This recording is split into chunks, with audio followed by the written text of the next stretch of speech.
Le but du team et de Kawasaki, c'est de remporter une 5e fois cette édition consécutivement. Mais bon, on travaille, je suis assez confiant. C'est-à-dire que moi je prends les saisons les unes après les autres. 2014, on ne m'a pas demandé d'aller jouer un titre, puisque au départ nous ne devions faire que les 2 courses majeures de 24 heures. Bon, après le bol d'or, on m'a demandé d'aller à Oschersleben, où ça ne s'est pas très bien passé, mais ça a permis de recadrer certaines choses et de se remettre au travail sérieusement pour pouvoir aborder les 24 heures du Mans le mieux possible. De toute façon, toutes les courses de 24 heures sont difficiles. C'est vrai que bon, il y a Honda qui revient en force et ça leur réussit plutôt jusqu'à maintenant. Donc de toute façon, c'est sûr que ça va être très dur, mais il ne faut pas oublier que ça reste 24 heures. Bah écoutez, pour rebondir déjà sur votre introduction, c'est vrai que si tous les constructeurs pouvaient être partenaires, ce serait l'idéal. Là, c'est vraiment ce que je pense qu'il faut faire, c'est ce dont on a besoin. L'engagement de tous les constructeurs pour ces grandes courses-là, ce sont des courses qui ravissent les spectateurs, qui déclenchent beaucoup de choses sur les ventes, sur la promotion des modèles qu'on a, que ce soit chez Kawasaki, chez Yamaha, chez Suzuki, chez Honda, chez BMW.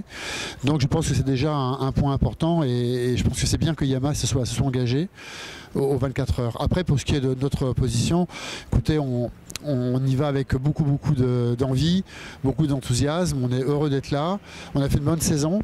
On sait on fait partie des équipages qui peuvent gagner la course. On sait aussi qu'on peut la perdre, mais on fera tout pour essayer de gagner 24 heures du Mans.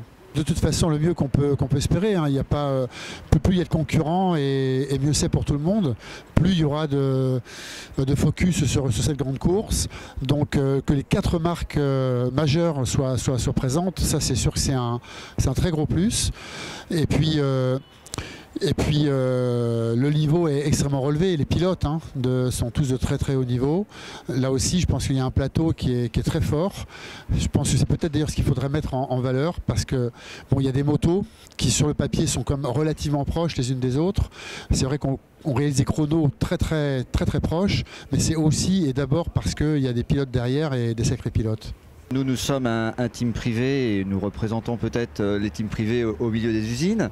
On a la chance cette année qu'Honda revienne en force et je pense que c'est un réel plus en effet pour la moto en général et pour les courses de 24 heures. Ça donne du fil à retordre à mes collègues ici présents, mais ça fait partie aussi du jeu. En effet, nous travaillons avec l'équipe Honda Europe pour préparer nos motos. On s'échange certaines informations. Maintenant, on n'est pas dans les mêmes niveaux de budget ni dans les mêmes structures. Nous restons une équipe de bénévoles qui représente aussi une bonne partie du plateau et qui aide, je pense, à ces courses aussi de se vivre.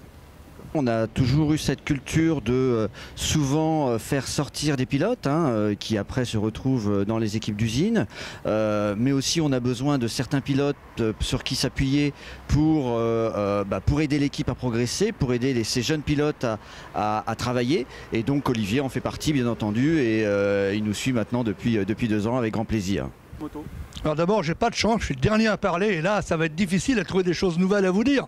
Alors, oui, nous on a fait une saison un petit peu en demi-teinte, c'est vrai, on a fait des petites erreurs et donc on va aborder ces 24 heures un petit peu d'une façon un petit peu différente. On va essayer de faire tout ce qu'il faut, tout ce qui est en notre pouvoir pour qu'on puisse briller cette première place sur le podium. Alors je leur ai déjà expliqué qu'il fallait quand même être compatissant avec moi, m'aider un peu, mais ils n'ont pas l'air bien décidés, quoi. Donc je vais avoir beaucoup de fil à retordre.